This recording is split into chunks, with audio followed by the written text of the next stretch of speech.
Assalamualaikum warahmatullahi wabarakatuh. Alhamdulillah, summa alhamdulillah wa ala alihi wa sahbihi wa man tabi'ahum bi ihsani ila yaumil amma ba'd. Pemirsa yang dimuliakan Allah, di tengah-tengah pandemi ini saya teringat satu kisah. Suatu ketika ada seorang pemuda bertanya kepada sang kiai. Pertanyaannya sederhana. Kiai, kenapa sih hidup ini banyak penderitaan, banyak orang sakit, banyak penyakit, orang miskin, anak terlantar dan lain sebagainya. Kata sang kiai, anak muda, sebetulnya Allah Subhanahu wa taala menciptakan manusia. Allah tidak mengharapkan itu semua. Allah tidak mengharapkan yang namanya penyakit. Allah tidak mengharapkan yang namanya sakit. Allah tidak mengharapkan yang namanya kemiskinan, anak terlantar dan lain sebagainya. Akan tetapi malah sebaliknya, tujuan Allah Subhanahu wa taala menciptakan manusia itu hanya dua. Yang pertama dimuliakan, yang kedua dimanja. Masya Allah. Kata-kata dimuliakan dan dimanja ini terus-menerus terngiang-ngiang di pikiran saya. Kata sang kiai, kita lihat betapa Allah Subhanahu wa taala memuliakan dan memanjakan manusia.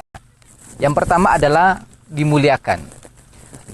Ketika Allah Subhanahu wa taala hendak menciptakan manusia, Allah berfirman kepada para malaikat, "Wa idz qala rabbuka lil malaikati inni ja'ilun fil ardi khalifah" di surah Al-Baqarah. Ingatlah ketika Allah Subhanahu wa taala berfirman kepada para malaikat, "Sesungguhnya aku hendak menciptakan manusia di permukaan bumi sebagai khalifahku." Masya Allah. Belum diciptakan oleh Allah, sudah diangkat derajatnya sebagai khalifah. Selanjutnya, pemuliaannya adalah laqad khalaqnal insana fi ahsani taqwim. Allah menciptakan manusia dalam bentuk yang paling sempurna. Kita bisa membandingkan yang dimuliakan Allah tanpa kita melalui penelitian antara manusia dengan makhluk yang lain. Betapa luar biasanya perbedaannya. Manusialah ahsani taqwim. Pemuliaan selanjutnya adalah wa'allama Adamal asma'. Allah mengajarkan kepada Nabi Adam ilmu-ilmu, nama-nama. Selanjutnya adalah wa ilqulna lil malaikati isjudu li Adam fasajadu. Allah memerintahkan kepada para malaikat untuk sujud kepada Adam. Begitu dimuliakannya. Jemaah, pemirsa yang dimuliakan Allah.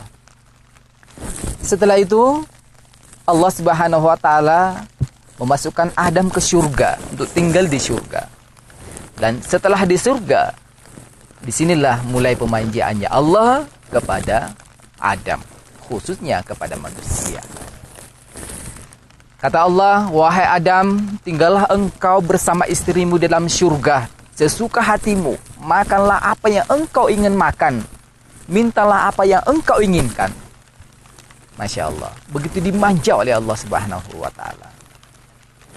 Pemirsa yang dimuliakan Allah, karena satu kesalahan manusia, kesalahan Adam, jangan makan buah khuldi, ternyata dimakan tuh buah khuldi. Akhirnya Allah Subhanahu wa taala murka dan mengeluarkan Adam dan istrinya dari surga, tinggal di bumi. Setelah sampai di bumi, hidupnya dipersulit oleh Allah Subhanahu wa taala. Suatu ketika Nabi Adam pada saat sampai di bumi, dia kelaparan dan ingin makan. Dia minta kepada Allah, "Ya Allah, saya ingin makan ini."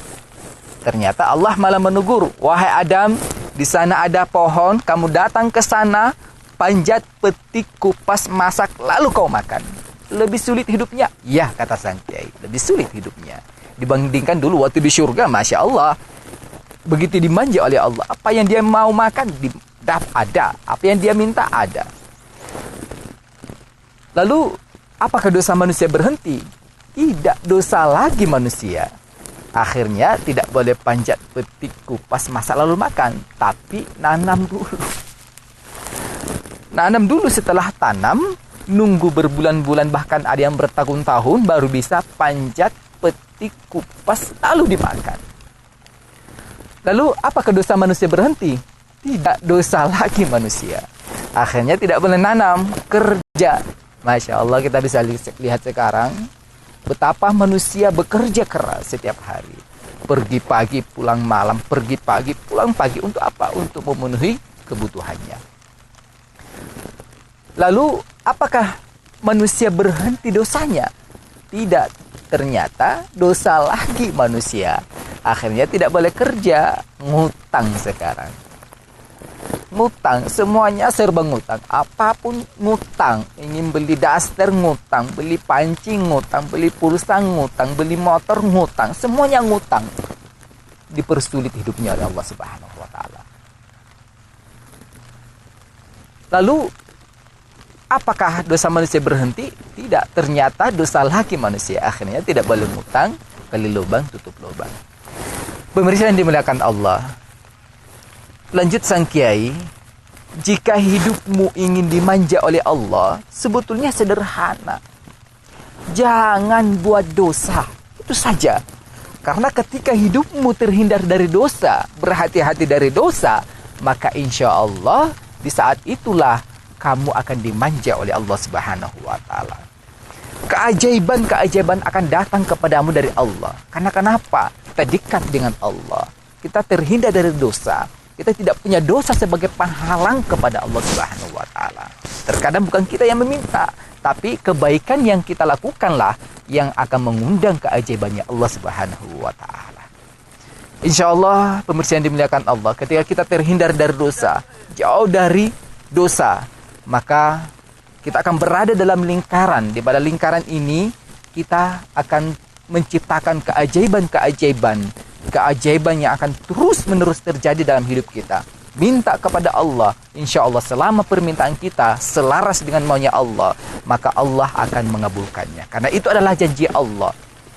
Itu adalah janji Allah. Wa may yattaqillaha yaj'al lahu amrihi yusra. Siapa yang bertakwa kepada Allah, takut kepada Allah, maka Allah akan mendatangkan rezekinya dari berbagai penjuru.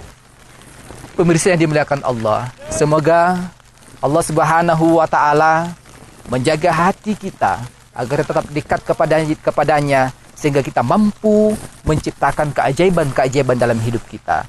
Insya Allah di pandemi ini kita akan bertakarrub kepada Allah, menghindarkan diri dari dosa, maka insya Allah kita akan dijaga oleh Allah.